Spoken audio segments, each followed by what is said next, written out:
अस्सलाम वालेकुम दोस्तों, हमारा आज का टॉपिक है इस इंसान के साथ मोहब्बत करो। दोस्तों वीडियो कंप्लीट करना। याद रखो, किसी को कभी भी दुख ना दो, कहीं इसका दुख और दर्द आपकी दुआओं में रुकावट ना बन जाए। हमेशा बेज़बानों से हमदर्दी करते रहो, क्योंकि ये बगैर अल्फाजों के दुआएं देते हैं जिनकी कबूलियत में कोई दो राय नहीं। पैसे की अमीरी तो आम है इस दुनिया में, लेकिन दिल की अमीरी अल्लाह ताला किसी किसी को बख्शता है। कुछ लोग अपनी अकड़ और अना की वजह से अपने वो कीमती रिश्ते खो देते हैं जो इन्हें फिर कभी भी कहीं से नहीं मिल सकते।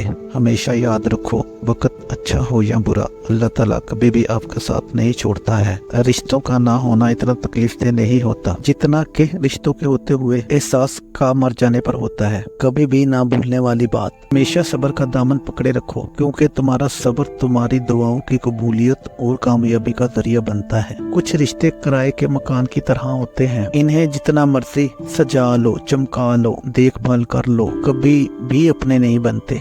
जैसा भी हो, वक्त तो गुजर जाता है, याद रह जाते हैं तो अच्छे और बुरे वक्त में लोगों के रवैये। दोस्तों, शेख अब्दुल कादिर जिलानी गौसे आज़म रहमतुल्लाह अलैह फरमाते हैं, इस इंसान के साथ मोहब्बत करो जो नेकी करके भूल जाए और जो हक इस पर हो वो अदा करे। दोस्तों, वीडियो को लाइक कर देना और भाई के चैनल को सब्सक्राइब भी कर लेना, अपने दोस्तों के साथ शेयर भी कर देना। अस्सलाम वालेकुम।